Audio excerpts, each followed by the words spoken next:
Let's to open the Fortnite and go to settings. And here you can see the audio setting is tab. Click it and scroll down. You have seen the voice chat is there. Make sure voice should be in enable. And after that, you need to go to voice chat. And here you can see the voice chat is everybody and voice reporting always on.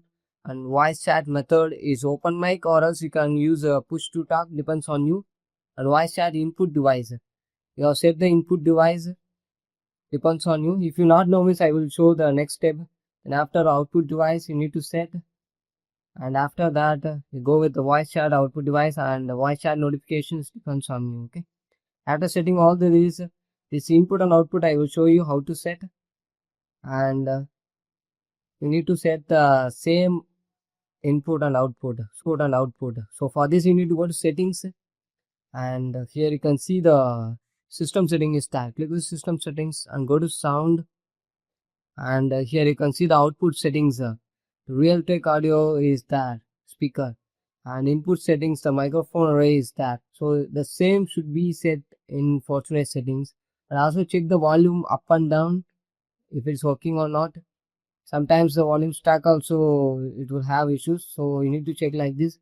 After checking this, go to the third step, privacy and security settings. Click the privacy and security and scroll down, and you have seen the microphone setting is there. Click the microphone setting, and in this you have seen the microphone access is there.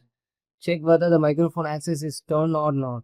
It should be in a turn on mode. Okay. And after that, you need to scroll down and check the Fortnite is available or not. The desktop app access your microphone. Okay, the Fortnite should be in these settings. If it's not available, means it will not access your microphone. That's why it's not available and issues happen. So make sure that it's not available or not. If the issue is there, means you need to reset your PC. And after that, you need to go to a device manager and click the device manager. And here you need to update the driver.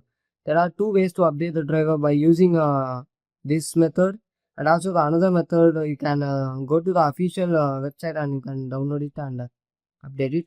So these are the method. Go to audio input and output and go to speaker and microphone and update it. If this method is not working, then you can go and update Windows.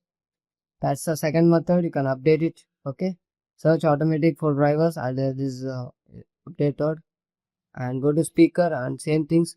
If still same issues are coming, you need to update Windows. Sometimes the update will comes through Windows. Okay, so that's why I'm telling, so you need to update it.